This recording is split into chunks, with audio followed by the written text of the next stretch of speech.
What's going to happen when you're in a sandwich lease and it comes time for cash out? Hey there, welcome to another Q&A Thursday. It's Chris Prefontaine with SmartRealEstateCoach.com. I tell you what, the best thing for us to hear as mentors and coaches is, hey, I've got a sandwich lease. It's cashing out because I followed all the steps that you teach, and what are the nuances that I have to prepare for? First of all, in the QLS video program, there is a checklist for this. There's a checklist for every type of deal, but there's a checklist for this. When you get closer to the finish line, you literally go through and make sure you have everything covered. You're gonna do things like wind out the utilities. If any utilities are in your name, usually they're independent buyers, but there could be things like water, sewer, taxes, etc. Make sure all those are gonna be wound out so they're not in your name. And your mortgage person, or more importantly, the buyer's mortgage person, is going to decide with their underwriter whether they can use your agreement that you drafted for lease purchase agreement with the option to purchase rider, or whether they need a fresh purchase and sale. If they need a fresh purchase and sale, this is the biggest issue here to launch this properly. You're going to have the seller's attorney. Your attorney won't do it. It's a conflict. You're going to have the seller's attorney draft a purchase and sales agreement between their client and your buyer. You're not listed anywhere on there. You're not a realtor. You already clouded the title with a notice of option. That's how you're covered. That same attorney doing that, and or the bank attorney, is going to do a title search for the loan to be completed and the closing to be completed. When they do that, they're going to find your option.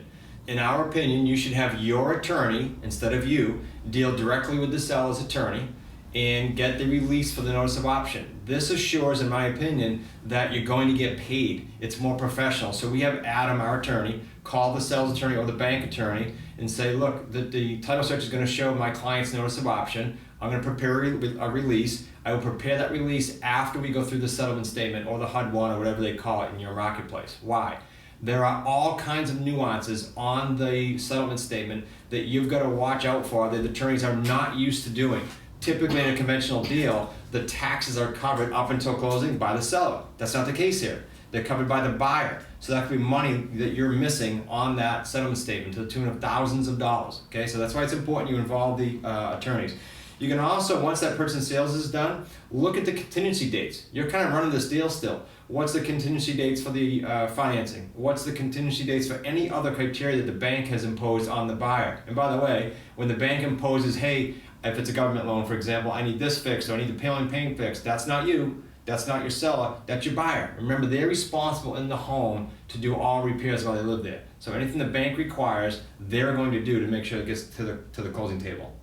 Something else that has come up maybe once or twice out of hundreds of deals, but be prepared for it, is if you contracted the home for say $300,000 with your seller on a sandwich lease, and you went out and you sold it for $330,000, I'll just use that number. There's about a $30,000 swing there that they're going to get charged tax stamps on, transfer stamps on when they sell the home. If you have the seller paying it, they may or may not catch that. If you're paying it, it's a moot point because you're taking care of it. We usually don't pay tax stamps anymore or transfer tax anymore unless there's no equity in it for the seller. So just another heads up and a nuance that you can watch for. Next is, and there's another video on this out there on YouTube, next is the overage and escrow letter.